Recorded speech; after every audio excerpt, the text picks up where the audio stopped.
eBooks present The Song of Achilles by Madeline Miller, Chapter 16. We arrived in Patia the next day. The sun was just over the meridian, and Achilles and I stood looking at the rail. Do you see that? What? As always, his eyes were sharper than mine. The shore, it looked strange. As we drew closer, we saw why. It was thick with people jostling impatiently, craning their necks towards us, and the sound, at first it seemed to come from the waves, or the ship as it cut them, a rushing roar, but it grew louder with each stroke of our oars until we understood that it was voices. Then words. Over and over it came.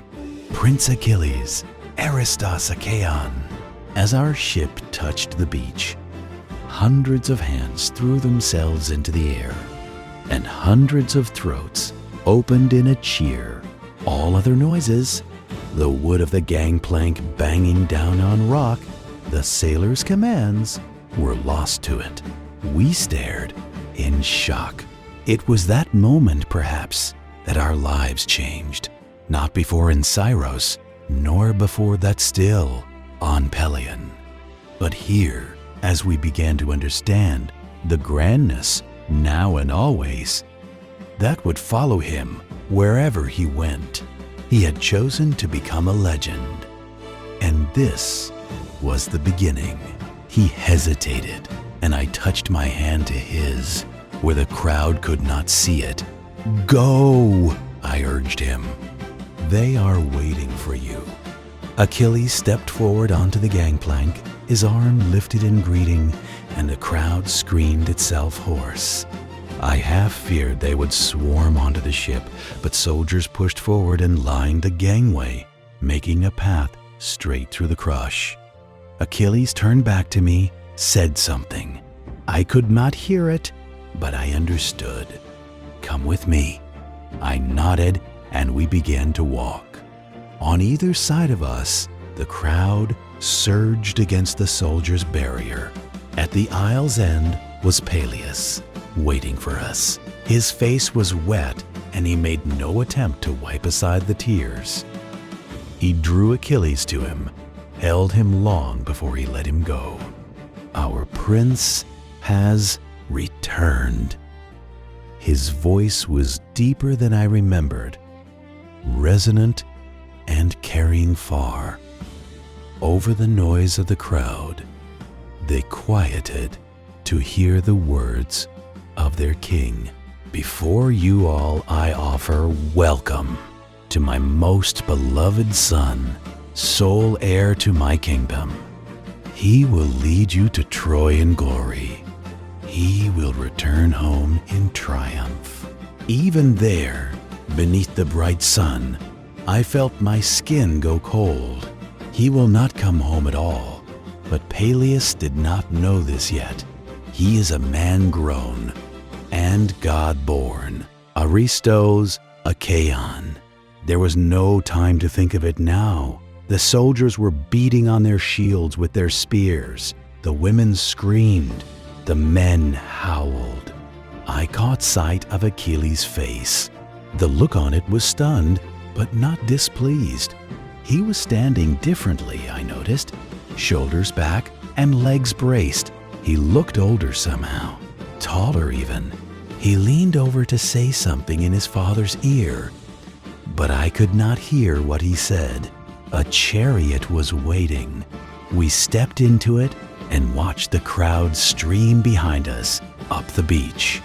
Inside the palace, attendants and servants buzzed around us. We were given a moment to eat and drink what was pressed into our hands. Then we were led to the palace courtyard, where 2,500 men waited for us. At our approach, they lifted their square shields, shining like carapace, in salute to their new general. This, out of all of it, was perhaps the strangest, that he was their commander now. he would be expected to know them all, their names and armor and stories. He no longer belongs to me alone.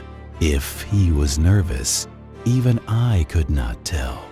I watched as he greeted them, spoke ringing words that made them stand up straighter. They grinned, loving every inch of their miraculous prince, his gleaming hair, his deadly hands, his nimble feet. They leaned towards him like flowers to the sun, drinking in his luster. It was as Odysseus had said, he had light enough to make heroes of them all. We were never alone. Achilles was always needed for something, his eye on draft sheets and figures, his advice on food supplies and levy lists. Phoenix, his father's old counselor, would be accompanying us, but there were still 1,000 questions for Achilles to answer. How many? How much? Who will be your captains? He did what he could, then announced, I defer all the rest of such matters to the experience of Phoenix. I heard a servant girl sigh behind me, handsome and gracious both. He knew that I had little to do here. His face, when he turned to me, was increasingly apologetic. He was always sure to place the tablets where I could see them too, to ask my opinion, but I did not make it easy for him, standing in the back, listless and silent. Even there, I could not escape. Through every window came the constant clatter of soldiers, bragging and drilling and sharpening their spears. The Myrmidons, they had begun calling themselves Ant-Men, an old nickname of honor. Another thing Achilles had had to explain to me, the legend of Zeus creating the first Pythians from ants. I watched them marching, rank on cheerful rank.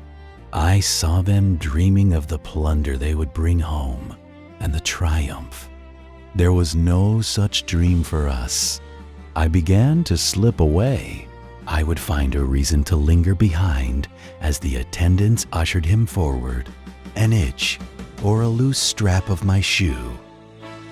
Oblivious, they hurried on, turned a corner, and left me suddenly, blessedly, alone. I took the twisting corridors I had learned so many years ago and came gratefully to our empty room. There I lay on the cool stone of the floor and closed my eyes. I could not stop imagining how it would end, spear tip or sword point, or smashed by a chariot, the rushing, unending blood of his heart. One night in the second week, as we lay half drowsing, I asked him, how will you tell your father about the prophecy? The words were loud in the silence of midnight. For a moment he was still. Then he said, I do not think I will. Never? He shook his head. Just the barest shadow. There is nothing he can do. It would only bring him grief. What about your mother? Won't she tell him? No, he said. It was one of the things I asked her to promise me, that last day on Syros. I frowned. He had not told me this before. What were the other things? I saw him hesitate, but we did not lie to each other. We never had. I asked her to protect you. He said, after. I stared at him, dry-mouthed. What did she say? Another silence. Then, so quietly I could imagine the dull red shame of his cheeks, he answered, she said no. Later, when he slept and I lay wakeful and watching under the stars, I thought of this. Knowing that he had asked warmed me. It chased away some of the coldness of the days here in the palace, when he was wanted every moment and I was not. As for the goddess's answer, I did not care. I would have no need of her. I did not plan to live after he was gone. 6 weeks passed. The 6 weeks that it took to organize soldiers, to equip a fleet, to pack up food and clothing to last the length of the war. A year perhaps, or 2. Sieges were always long. Peleus insisted that Achilles take only the best. He paid for a small fortune in armor, more than 6 men would need. There were hammered bronze breastplates, graven with lions and a rising phoenix, stiff leather greaves with gold bands, horsehair plumed helms, a silver-forged sword, dozens of spearheads, and 2 light-wheeled chariots. With this came a 4-horse team, including the pair given to Peleus by the gods at his wedding. Xanthos and Balios, they were called, golden and dapple, and their eyes rolled white with impatience whenever they were not free to run. He gave us also a charioteer, a boy younger than we were, but sturdily built, and said to be skilled with headstrong horses. Automaton, his name was. Finally, last of all, a long spear, ash sapling peeled of bark and polished until it glowed like gray flame. From Chiron, Peleus said, handing it to his son. We bent over it, our fingers trailing its surface as if to catch the centaur's lingering presence. Such a fine gift would have taken weeks of Chiron's deft shaping. He must have begun it almost the day that we left. Did he know or only guess at Achilles' destiny as he lay alone in his rose-colored cave? Had some glimmer of prophecy come to him? Perhaps he simply assumed, a bitterness of habit, of boy after boy, trained for music and medicine, and unleashed for murder. Yet this beautiful spear had been fashioned not in bitterness, but love. Its shape would fit no one's hand but Achilles, and its heft could suit no one's strength but his. And though the point was keen and deadly, the wood itself slipped under our fingers like the slender oiled strut of a lyre. 8 last the day for our departure came. Our ship was a beauty, finer even than Odysseus's, sleek and slim as a knife point, meant to cut the sea. It rode low in the water, heavy with stores of food and supplies. And that was only the flagship. Beside it, 49 others, a city of wood, rolled gently in the waters of Phthyia's harbor.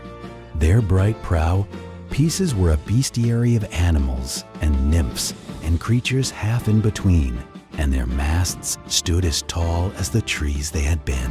At the front of each of these ships, one of our new-minted captains stood at attention, saluting as we walked up the ramp to our vessel. Achilles went first, his purple cloak stirring in the breeze from the sea, then Phoenix, and me with a new cloak of my own, holding the old man's arm to steady his steps. The people cheered for us and for our soldiers, filing onto their own ships. All around us final promises were shouted, of glory, of the gold that would be stripped and brought home from Priam's rich city. Peleus stood at the shore's edge, one hand raised in farewell. True to his word, Achilles had not told him of the prophecy, merely hugged him tightly as if to soak the old man into his skin. I had embraced him too, those thin, wiry limbs. I thought, this is what Achilles will feel like when he is old. And then I remembered, he will never be old. The ship's boards were still sticky with new resin. We leaned over the railing to wave our last farewell. The sun-warm wood pressed against our bellies. The sailors heaved up the anchor, square and chalky with barnacles, and loosened the sails. Then they took their seats at the oars that fringed the boat like eyelashes, waiting for the count. The drums began to beat, and the oars lifted and fell, taking us to Troy.